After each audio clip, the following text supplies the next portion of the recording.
بسم الله الرحمن الرحيم. الرحمن علم القرآن.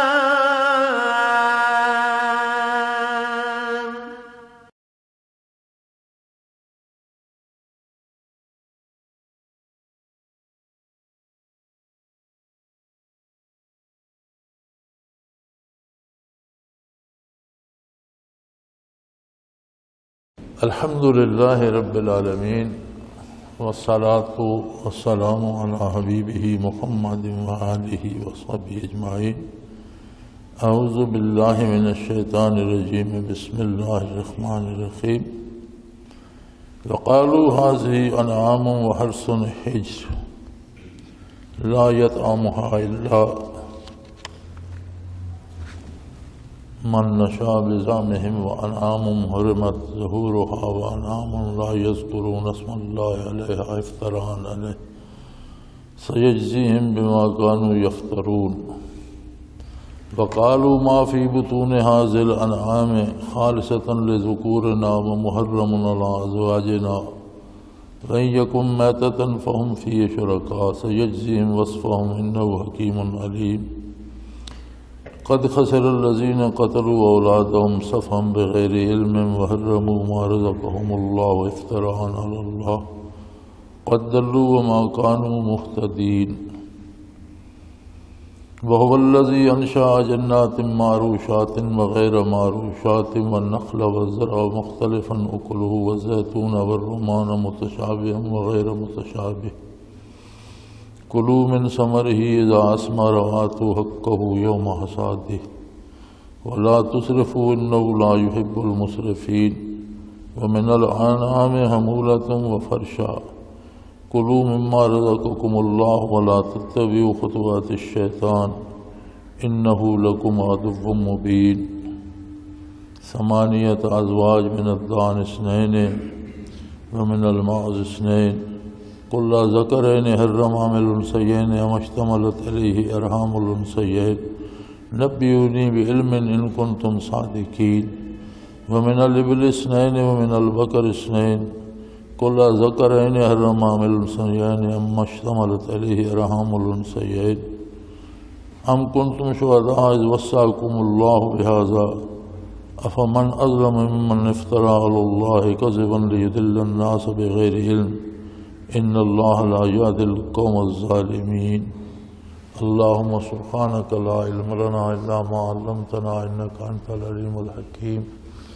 مولاي صل وسلم دائما أبدا على حبيبك خير الخلق كلهم. ان آیات مبارکہ کا بامحاورہ اور سلیس ترجمہ یہ ہے کہ یہ لوگ کہتے ہیں یہ جانور مخصوص ہیں، انہیں ہماری مرضی کے علاوہ کوئی نہیں کھا سکتا، یا یہ جانور جو ہے اس پر سوار ہونا منع ہے، یا پھر جانور مقرر کر لیتے تھے کہ اس پر کبھی اللہ کا نام نہیں لیا جائے گا، نہ سوار ہوتے وقت نہ ذبح کرتے وقت کسی طرح بھی اس پر اللہ کا نام نہیں لیا جائے گا افتراء علیہ. اور یہ ساری باتیں وہ اپنے پاس سے جوڑ لیتے تھے، خود گھڑ لیتے تھے. سَيَجْزِيهِمْ بِمَا كَانُوا يَفْتَرُونَ. اور اللہ کریم پر کوئی بات گھڑ کے اللہ کریم کے ذمہ لگانا بہت بڑا جرم ہے، جس کی انہیں بہت سخت سزا دی جائے گی، اس کا بدلہ پائیں گے. وقالوا ما في بطون هذه الانعام خالصة لذكورنا ومحرم على ازواجنا. پھر ایک اور رسم تھی، کہتے تھے کہ اس مادہ کے پیٹ میں جو ہے یہ صرف مردوں کے لیے ہے اور عورتوں کے لیے حرام ہے. جانور ذبح کرتے پیٹ میں جو بچہ ہوتا اسے بھی ذبح کر لیتے اور اس پہ شرط لگا دیتے کہ اس جانور کا گوشت تو عورتیں کھا سکتی ہیں، یہ بچے کا گوشت صرف مرد کھائیں گے، عورتوں کے لیے حرام ہے. لیکن اگر وہ مردہ نکلتا اور ذبح نہ کرنا پڑتا تو پھر کہتے اب سب کھا سکتے ہیں، مرد بھی عورتیں بھی. سیجزیہم وصفہم، ان سب غلط بیانیوں کی سزا پائیں گے۔ انہ حکیم علیم، وہ سزا کیوں نہیں دیتا؟ لوگ گھبرا جاتے ہیں کہ یہ ظلم بھی ہو رہا ہے، یہ بھی ہو رہا ہے، سزا کیوں؟ فرمائی اس کی حکمت کا تقاضا ہے، ہر کام اس کی حکمت کے مطابق ہوتا ہے، لیکن وہ جانتا ہے کہ کون کیا کر رہا ہے، اس لیے ایک وقت آئے گا کہ سب اپنا اپنا بدلہ پائیں گے۔ اسی طرح جو لوگ اولاد کو قتل کر دیتے ہیں جہالت اور بے علمی کی وجہ سے، وہ اپنا اس کا بدلہ پائیں گے، اور جو اللہ کے دیے ہوئے رزق کو محض اپنی طرف سے باتیں جوڑ کر لوگوں پہ حرام کر دیتے ہیں، یہ لوگ گمراہ ہو چکے ہیں، اور ان کی ہدایت پر واپسی کی بھی کوئی امید نہیں۔ ہدایت ہوتی ہے اللہ کے نبی کی اطاعت میں، چونکہ خود اللہ کریم کا تعارف بھی نبی کی وساطت سے ہوتا ہے۔ نبی پاک صلی اللہ علیہ وسلم نے بتایا کہ اللہ واحد ہے، لا شریک ہے، اس کی ذات ایسی ہے، صفات ایسی۔ تو نبی سے بھی گزر کر جب لوگ اللہ کے ذمہ جھوٹ باندھنے لگ جائیں تو ان کی ہدایت کی کون سی توقع رہے گی؟ ان کی واپسی کی امید نہیں رہتی۔ وہی ہستی ہے جس نے تمہارے لیے باغات بنائے، جن میں کچھ درخت بیلیں ایسی ہیں جو درختوں پہ چڑھ جاتی ہیں جیسے انگور وغیرہ، یا کچھ ایسی ہیں جو زمین پہ پھیل جاتی ہیں، اور کھجوریں، زراعت مختلف قسم کی، اور اسی طرح زیتون اور انار، بے شمار پھل جو بظاہر ایک دوسرے سے ملتے جلتے بھی ہوتے ہیں لیکن ذائقے اور اثر میں ایک دوسرے سے مختلف بھی ہوتے ہیں۔ فرمایا کلوا من ثمرہ اذا اثمر، جب یہ رزق اللہ نے دیا ہے، پھل آتے ہیں تو استفادہ کرو، کھاؤ، تمہارے لیے ہیں۔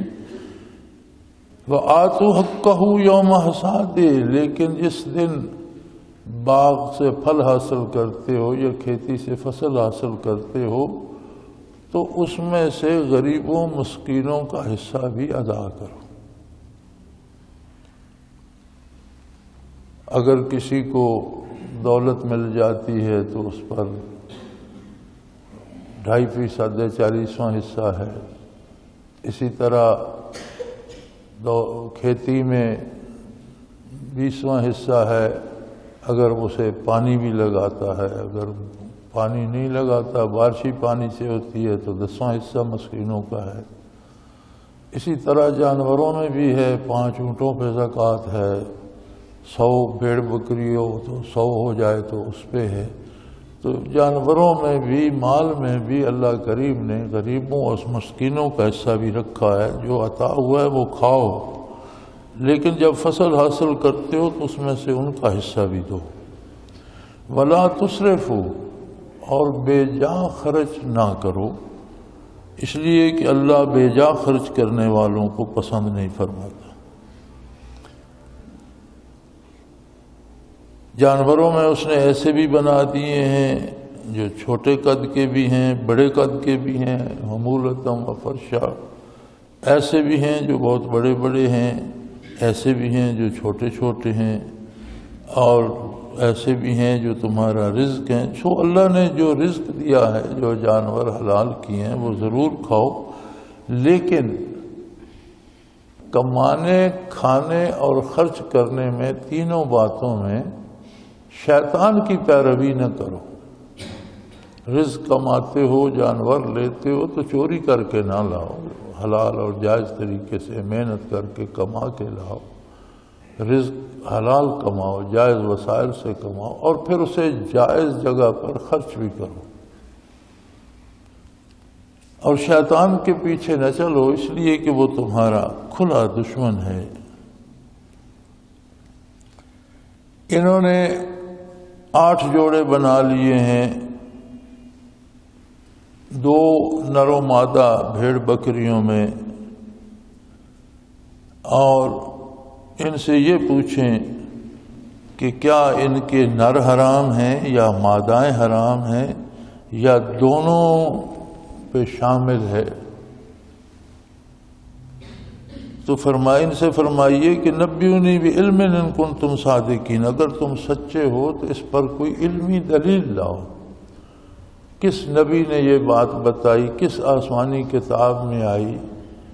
علمی دلیل تو یہی ہو سکتی ہے نا کہ کہاں کسی نبی نے، کسی آسمانی کتاب نے تمہیں بتایا۔ اگر سچے ہو تو کوئی علمی دلیل اس پر لاؤ۔ اسی طرح اونٹ کا جوڑا ہے یا گائے بھینس کا جوڑا ہے تو ان میں تم جسے چاہتے ہو حرام کر دیتے ہو، جسے چاہتے ہو حلال کر دیتے ہو۔ ایک بات متعین ہونی چاہیے کہ ان کا نر حرام ہے یا مادہ حرام ہے یا بچہ حرام ہے۔ کوئی ایک چیز، کوئی ایک دلیل مقرر کرو۔ یہ تو کوئی بات نہ ہوئی کہ 5 جانور ہیں، تمہارا کہتے ہو ایک ان میں سے حرام ہے، اس کی کیا شرعی دلیل ہے؟ اگر 5 گائے بھینسیں ہیں تو اس میں سے ایک کو حرام کر دینے کی کون سی دلیل ہے؟ یا تو 5 حرام ہوگی یا 5 حلال ہوں گی۔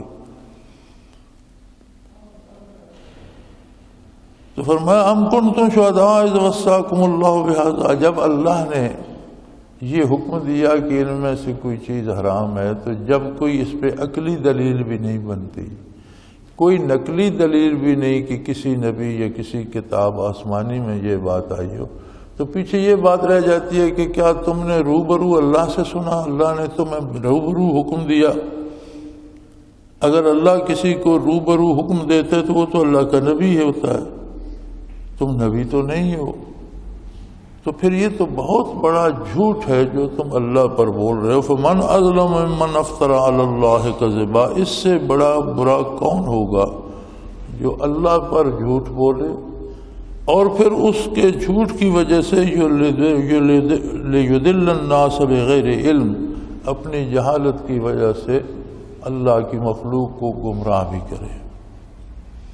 ان اللہ لا یہدی القوم الظالمین، اللہ ظالم اور ظلم کرنے والوں کو ہدایت نہیں دیتے، ان سے توبہ کی توفیق سلب ہو جاتی۔ اس پورے رکوع میں ان رسومات کا ذکر ہے جو ہم بعض اوقات مشکلات دور کرنے کے لیے ایجاد کر لیتے ہیں، بعض اوقات حصول رزق کے لیے، سہولتیں حاصل کرنے کے لیے کوئی رسم ایجاد کر لیتے ہیں۔ تو قرآن کا منشا یہ ہے کہ دین اسلام واضح ہے، اس میں حلال حرام واضح ہے، اس میں جائز ناجائز کی وضاحت کر دی گئی ہے، اور جو بات قرآن نے بتا دی، اللہ کے رسول اللہ صلی اللہ علیہ وسلم نے بتا دی، سلف صالحین سے نقل ہوتی چلی آ رہی ہے، وہی دین ہے۔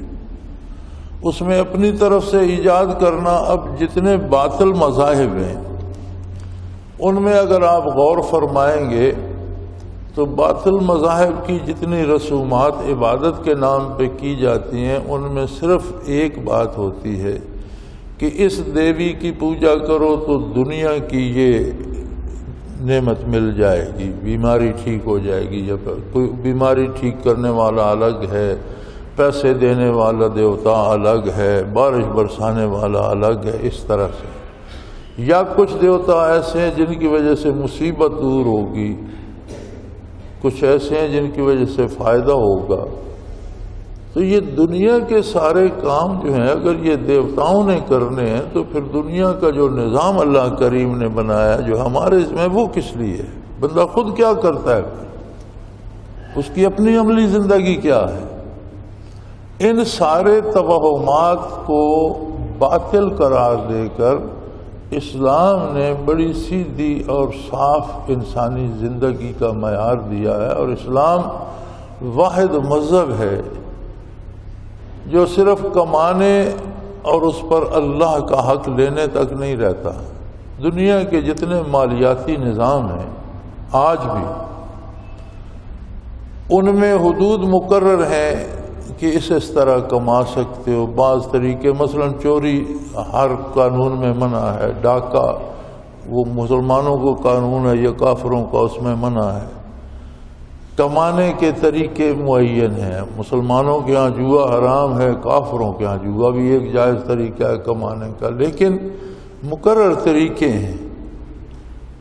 اس کے بعد اس میں سے غریبوں کا یا حکومت کا، چونکہ حکومت سب کی والی ہوتی ہے تو غریبوں کا حصہ جمع کرنا حکومت کا کام ہے، اور پھر اس کو غریبوں پر خرچ کرنا یہ حکومت وقت کی ذمہ داری ہوتی ہے. اگر کوئی براہ راست غریبوں کو دے دیتا ہے تو ادا وہ بھی ہو جاتا ہے، لیکن حقیقتاً ذمہ داری حکومت کی ہوتی ہے، جو نبی علیہ الصلوۃ والسلام نے تعلیم فرمائی کہ آپ کے عہد مبارک میں ساری صدقات جمع ہوتے تھے بیت المال میں، اور پھر وہاں سے ہر محتاج غریب کو عطا کیے جاتے. دنیا کے جتنے مالیاتی نظام ہیں ان میں یہ موجود ہے کہ اس طرح کما سکتے ہو. یہ الگ بات ہے کہ وہ اسلام کے مطابق ہے یا نہیں.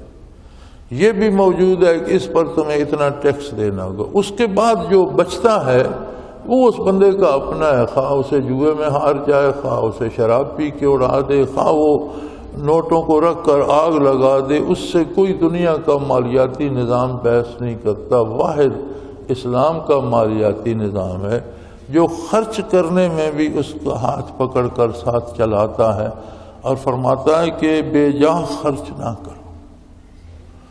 جو ضرورت ہے وہ ضرور پوری کرو، اچھی طرح سے پوری کرو، اچھا لباس پہنو اگر تمہیں اللہ نے رزق دیا ہے تو.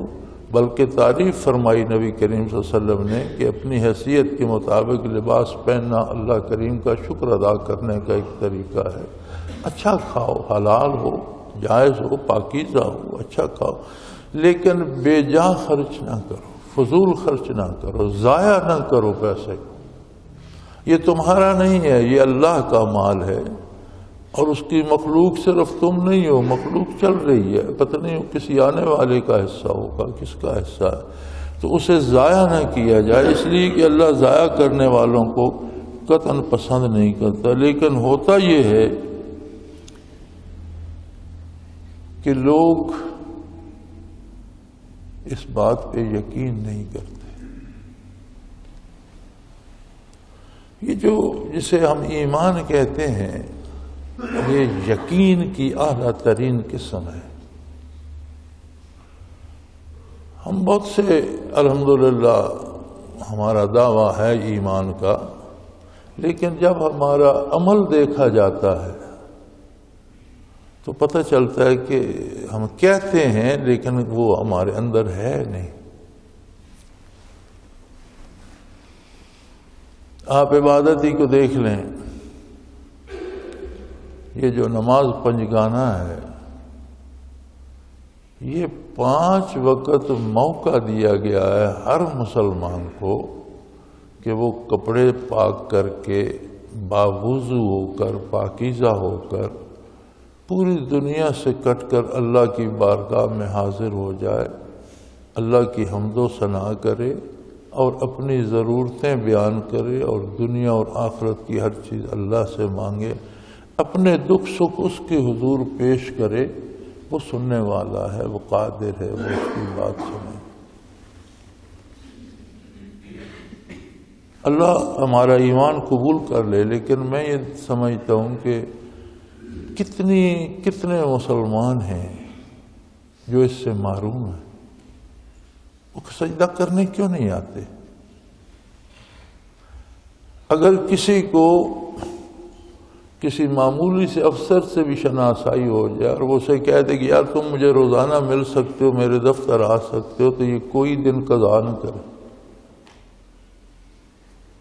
اگر کسی کو وزیر اعظم یا صدر سے ہو جائے اور اسے اجازت ہو کہ تم روزانہ ایوان صدر آ سکتے ہو، تو وہ کوئی دن قضا کرے گا؟ وہ تو وہیں جھکی لگا کے بیٹھ جائے گا.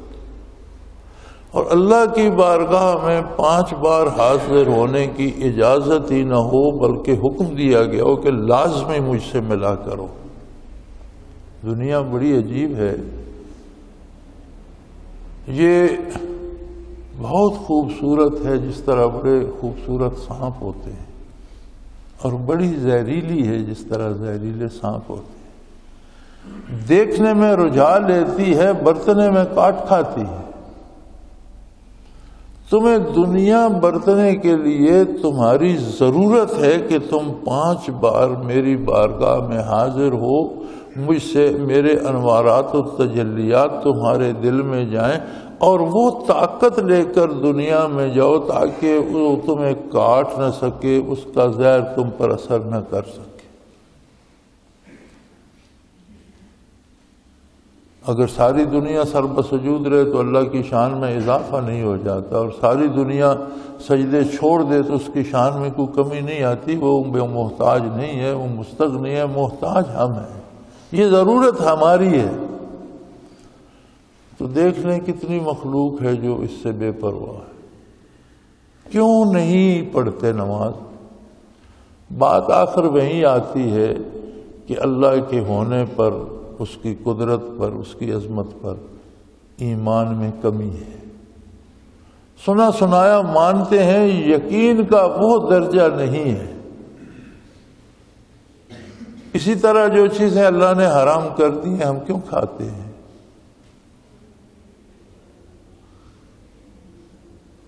اور پھر ایک بات طے ہے، نبی کریم صلی اللہ علیہ وآلہ وسلم جب حجۃ الوداع پر تشریف لے گئے تو حجۃ الوداع کے بعد اس عالم فانی میں حضور 2 مہینے کچھ دن، پورے 3 مہینے نہیں رہے، 3 مہینے سے کم دن دنیا پہ رہے اور دنیا سے پردہ فرما گئے۔ 82-84 دن آپ کا قیام رہا اس عالم آب و گل میں۔ حجۃ الوداع پہ یہ آیت کریمہ نازل ہوئی، الیوم اکملت لکم دینکم واتممت علیکم نعمتی ورضیت لکم الاسلام دینا۔ آج تمہارا دین مکمل کر دیا گیا۔ وَأَتْمَمْتُ عَلَيْكُمْ نِعْمَتِي، جتنے انعامات میں نے مخلوق کو عطا کرنے تھے وہ اس دین میں میں نے سمو دیے، تم پر اپنی نعمت تمام کر دی۔ اب جو نعمت کسی نے حاصل کرنی ہے اس دین کے راستے سے، اس کے ذریعے سے میری بارگاہ سے حاصل کر، اور میں نے اسلام کو تمہارے لیے ہمیشہ ہمیشہ کے لیے پسند کر لیا۔ اب کوئی نیا دین نہیں آئے گا، نیا نبی نہیں آئے گا، نئی کتاب نہیں آئے گا۔ تکمیل دین کی یہ خوشخبری صحابہ کرام نے بڑی خوش ہو کر سنی، ایک دوسرے کو مبارکیں دیں، اور پھر سب نے تلاش کیا کہ یار سب سے پہلے مبارک تو ابوبکر صدیق رضی اللہ عنہ کو دینی چاہیے، وہ حضور صلی اللہ علیہ وسلم کے زیادہ قریب ہیں۔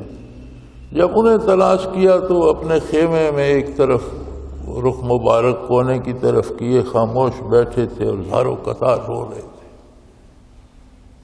تو صحابہ نے عرض کیا کہ حضرت یہ تو بڑا خوشی کا مقام ہے، آپ رو رہے ہیں۔ فرمایا ہاں یہ بات تو خوشی کی ہے کہ دین مکمل ہو گیا، لیکن میں رو اس لیے رہا ہوں کہ جب دین مکمل ہو گیا تو پھر اس دنیا میں کیا باقی رہ گیا جس کے لیے حضور یہاں تشریف رکھیں گے؟ اس کا مطلب حضور اعلیٰ علیین میں اور جنت الفردوس میں اس دنیا سے آگے اعلیٰ مقام پہ تشریف لے جائیں گے، آپ کا مشن پورا ہو گیا۔ میں تو اس جدائی کو رو رہا ہوں۔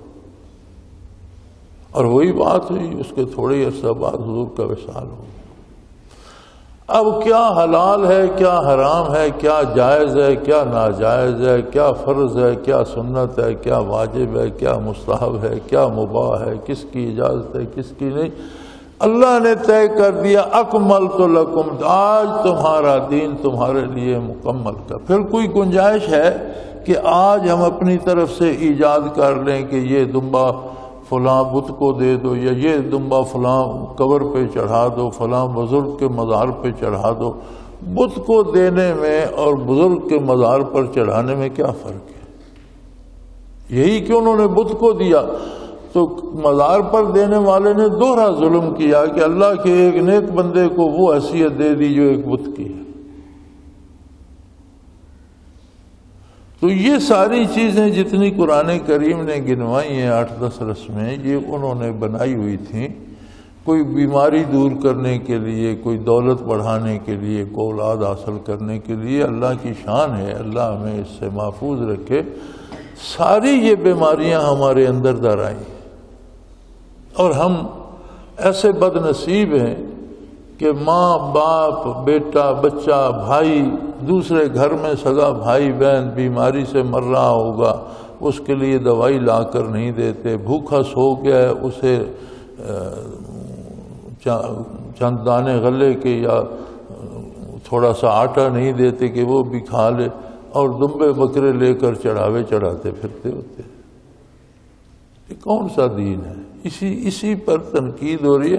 قرآن نزول سے لے کر قیامت تک کے لیے سارے انسانوں کی رہنمائی کے لیے۔ ہماری مصیبت یہ ہے کہ جب اس قسم کی آیات آتی ہیں تو یہ کہتے ہیں یہ تو کافروں کے حق میں تھیں۔ بھائی کافروں کے حق میں تو تھیں، لیکن اگر کوئی مسلمان وہی عمل کرے جو کافر کرتے تھے تو اس کے حق میں نہیں ہے۔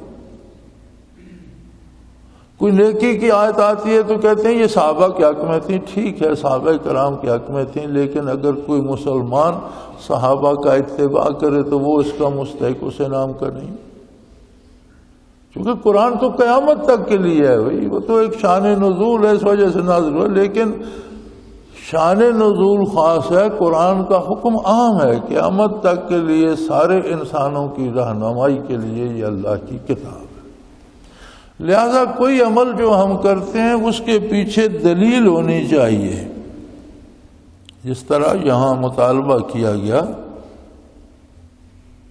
کہ تمہارے پاس کوئی علم ہے، کوئی علمی دلیل ہے تو وہ بیان کرو۔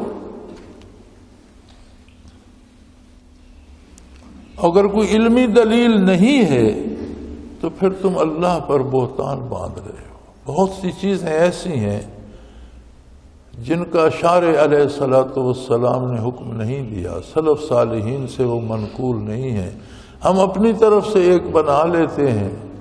اور پھر بڑی عجیب بات ہے، کہا کیا جاتا ہے، کہا یہ جاتا ہے کہ بھئی نیکی ہے نا، زیادہ ہو گئی تو کیا فرق پڑتا ہے۔ مثلا یہ بڑی دلیل دی جاتی ہے کہ جنازہ پڑھ کے دعا مانگی جائے ہاتھ اٹھا کر۔ دعا مانگنا عبادت ہے، ثواب ہے، کوئی حرج نہیں، لیکن اگر اسے آپ لازمی قرار دے دیں گے اور ہر جنازے پر مانگنا ضروری ہوگا تو پھر تو وہ اس کی دلیل چاہیے۔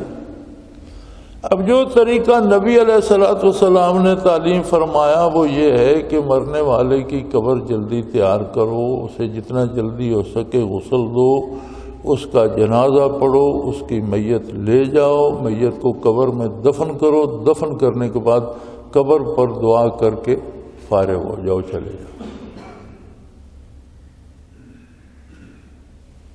درمیان میں پھر دعا کہاں سے آگئی بھی کس نے بتائی؟ اچھا جب کہا جائے، بلکہ اکثر میرے ایک بزرگ دوست تھے، پچھلے دنوں ان کا وصال ہو گیا، وہ ان کے بچوں نے کہا جی جنازہ ضرور پڑھائیے گا۔ مجھ سے اتنا چلا بھی نہیں جاتا، میں کم ہی جاتا ہوں، بچے جاتے ہیں جنازہ پڑھاتے ہیں، فاتحہ کہتے ہیں، تو خصوصاً جانا پڑا۔ تو بہت سے لوگ کہہ رہے تھے کہ یہ نیک آدمی تھا، اس کا جنازہ مولانا سے پڑھوا کر آپ نے ضائع کر دیا، یہ تو جنازے کے بعد دعا ہی نہیں مانگتے۔ یعنی اب وہ اتنی دین کا حصہ بن گئی ہے کہ جو سنت کے مطابق عمل کرتا ہے وہ کہتے ہیں یہ بے دین ہے۔ حضور نبی کریم صلی اللہ علیہ وسلم نے غائبانہ جنازہ پڑھا شہداء کا، ان کی میتیں تو میدان جنگ میں دفن ہو گئی تھی، آپ نے غائبانہ جنازہ پڑھا اور جنازے کے بعد دعا مانگی، چونکہ وہ کام نہیں تھا کہ میت کو دفن کیا جائے۔ تو جب غائبانہ جنازہ حضور نے پڑھا مدینہ منورہ میں تو ان شہداء کے لیے جنازے کے بعد حضور نے دعا بھی مانگی۔ تو اگر کسی کا غائبانہ جنازہ آپ پڑھتے ہیں تو دعا مانگیں، کون منع کرتا ہے؟ حضور نے تعلیم فرمائی۔ لیکن میت سامنے ہے تو آپ کا جنازہ ختم نہیں ہوا، آپ نے جنازہ پڑھا، سلام پھیرا، میت کو لے جائیں، قبر میں دفن کریں، مٹی ڈالیں، قبر برابر کر کے دعا مانگیں۔ یہ طریقہ ہے نبی کریم صلی اللہ علیہ وسلم کا۔ اب کہہ یہ دیتے ہیں کہ یہ دعا مانگنا بھی عبادت ہی ہے نا، کیا حرج ہے دعا مانگ لی تو صبح کے 2 فرض پڑھنا تو عبادت ہی ہے، آپ 3 پڑھ لیں، کیا حرج ہے، آپ کے پاس فرصت ہے، 5 پڑھ لیں، ہو جائیں گے۔ 1 پڑھیں گے تو بھی نہیں ہوگا، 1.5 پڑھیں گے تو بھی نہیں ہوگا، 1 رکوع چھوڑ دیں گے تو بھی نہیں ہوگا، 1 سجدہ چھوڑ دیں گے تو جتنے حضور نے بتائے ہیں اتنا ہی کام کرو گے تو نیکی ہوگا، اس میں کمی کرو گے تو بھی نہیں ہوگا، بیشی کرو گے تو بھی نہیں ہوگا، کہ نہیں؟ نیکی کی بھی اصل چاہیے۔ اگر حضور کی تعلیمات میں سلف صالحین سے کوئی سند ملتی ہے تو وہ نیکی ہے، اگر خود اپنی طرف سے گھڑ لی ہے تو اس کا مطلب ہے کہ آپ اللہ اور اللہ کے رسول پر جھوٹ باندھ رہے ہیں، جس کا حکم اللہ نے نہیں دیا، اللہ کے نبی نے نہیں دیا، وہ کام آپ کر رہے ہیں تو آپ اللہ پر جھوٹ باندھ رہے ہیں۔ ہم کافروں کو تو گنتے رہتے ہیں، یہاں ہمارے ہاں ایک دفعہ یہ ہوا کہ الیکشن آ گئے، ایک طرف جماعت اسلامی بھی تھی، دوسری طرف مولانا شاہ احمد نورانی مرحوم بھی تھے۔ اب جھگڑا تو ووٹوں کا الیکشن کا تھا، کون لیتا ہے زیادہ، کون کم لیتا ہے، شاید بھٹو صاحب کا زمانہ تھا، اگر مجھے صحیح یاد ہے تو میں ممبر پہ بیٹھا ہوں، غلط نہ ہو جائے بات، اگر مجھے صحیح یاد ہے تو مولانا شاہ احمد نورانی مرحوم نے ایک نیا ایشو شروع کیا۔ انہوں نے کہا یہ جماعت اسلامی والے وہابی ہیں، یہ الصلاۃ والسلام علیک یا رسول اللہ نہیں پڑھتے، تو تم ہر اذان کے ساتھ پڑھنا شروع کر دو تو وہابی اور سنی الگ ہو جائیں۔ اب مسئلہ صرف یہ تھا کہ بریلوی مسلک کے حضرات جماعت اسلامی کو ووٹ نہ دیں، اصل مطلب یہ تھا کہ یہ ووٹ جماعت اسلامی کو نہ جائیں، کیونکہ انہوں نے تو اذان کے ساتھ پڑھنا کوئی نہیں، تو یہ وہابی ہو جائیں گے اور جو پڑھیں گے وہ اہل سنت ہو جائیں گے، اور ہمیں اہل سنت کے تو مولانا جیت گئے، MNA بن گئے، اسمبلی میں چلے گئے۔ میں انہیں اسمبلی لاجز میں میری ایک دفعہ کسی کام سے میں گیا تو ان سے ملاقات بھی ہوئی۔ لیکن کیا وہ اذان صحیح تھی جو حضرت بلال دیتے تھے حضور صلی اللہ علیہ وسلم کے زمانے میں؟ وہ صحیح تھی جو خلفائے راشدین کے زمانے میں تھی؟ وہ صحیح تھی جو آج تک سلف صالحین سے آج تک دیتے رہے؟ یا یہ صحیح ہے جس کے آگے پیچھے ہم نے صلاۃ و سلام لگا دی؟ یہ الگ بحث ہے کہ صلاۃ و سلام نہیں، کون نہیں پڑھتا؟ جو بندہ بھی نماز پڑھتا ہے کیا وہ نہیں پڑھتا السلام علیک ایھا النبی؟ ہر بندہ اتحیات میں نہیں پڑھتا، تو اتحیات میں پڑھ لیتا ہے تو باہر پڑھ لے، کیا حرج ہے؟ السلام علیک ایھا النبی، لیکن السلام علیک ایھا النبی پڑھنے کا کوئی ادب، احترام، موقع، محل تو ہوگا۔ آپ گھر میں بزرگوں کو، والدین کو بھی سلام کرنے کا کوئی سلیقہ، کوئی طریقہ، کوئی وقت تو ہوگا کہ نہیں؟ اچھا وہ الیکشن گزر گئے، وہ لوگ چلے گئے، جماعت اسلامی کے اس زمانے کے بھی لوگ کم اب ملتے ہیں، شاہ صاحب بھی بڑی مدت ہوئی دنیا سے گزر گئے، لیکن وہ رواج پکا ہو گیا جی اذان کے ساتھ پڑھنا۔ یار یہ بھٹو صاحب سے زمانے سے آگے تو کوئی نہیں تھا یار، اس الیکشن سے پہلے کہیں تھا یا اپنے پاکستان بننے کے بعد بھی کوئی نہیں تھا؟ اب نئی نسل کو کون بتائے گا کہ اذان کہاں سے شروع ہوتی ہے اور کہاں ختم ہوتی ہے؟ اس کے آپ نے آگے بھی بڑھا دیا، پیچھے بھی بڑھا دیا۔ اب لا الہ الا اللہ پہ بھی ختم نہیں کرتے، لا الہ الا اللہ وہ بلند کہہ کر پھر اسی مائک میں محمد الرسول اللہ کہتے ہیں۔ اب حضرت محمد صلی اللہ علیہ وسلم اللہ کے رسول ہیں، اسی اذان میں شہادت گزر چکی، میں گواہی دیتا ہوں حضرت محمد اللہ کے رسول ہیں، لیکن اذان تو لا الہ الا اللہ پہ ختم ہو جاتی ہے۔ پھر اس کے ساتھ جو آگے آپ کلمے کا دوسرا جز لگاتے ہیں وہ کیا ملتا ہے؟ کہیں دلیل ہے اس پر کوئی؟ اب کہنے والا بتانے والا بے دین ہو جاتا ہے. یار عجیب تماشا ہے, چوری کرو کوئی وہابی نہیں کہتا, ڈاکہ کر لو کوئی وہابی نہیں کہتا, قتل کر لو کوئی نہیں کہتا یہ وہابی ہو گیا, دین خالص بیان کرو وہابی ہو گیا. یہ عجیب تماشا. تو یاد رکھیں میرے بھائی, دین کے نام پر رسومات جاری کرنا یہ اتنا بڑا ظلم ہے کہ اللہ ایسے لوگوں کا ایمان سلب کر دیتا ہے اور انہیں ہدایت سے محروم کر دیتا ہے. اسی رکوع میں کتنی دفعہ یہ گزرا ہے کہ ایسے ظالموں کو ہدایت نصیب نہیں ہو.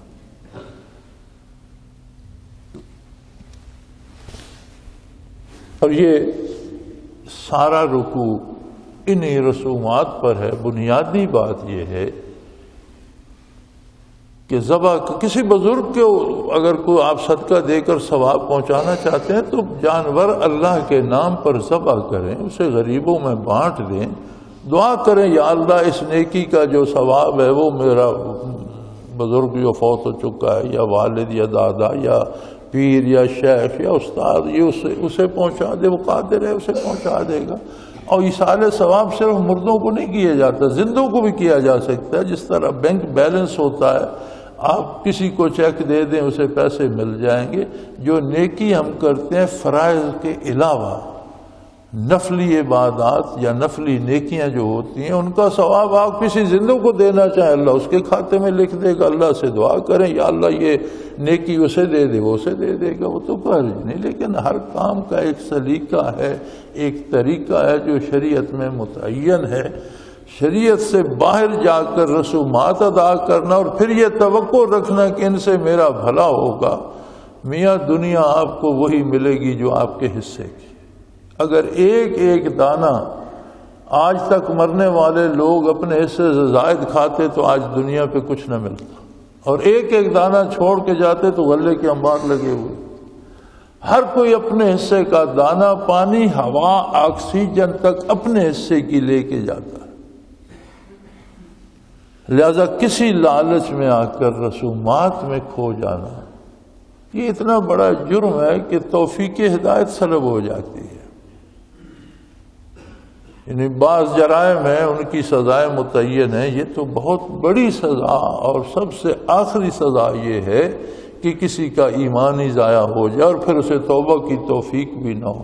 تو رسومات کو دین بنانے کی سزا یہ ہے کہ دین سلب ہو جاتا ہے اور توبہ کی توفیق بھی باقی نہیں رہتی. اللہ کریم اس جرم عظیم سے ہم سب کو محفوظ رکھے.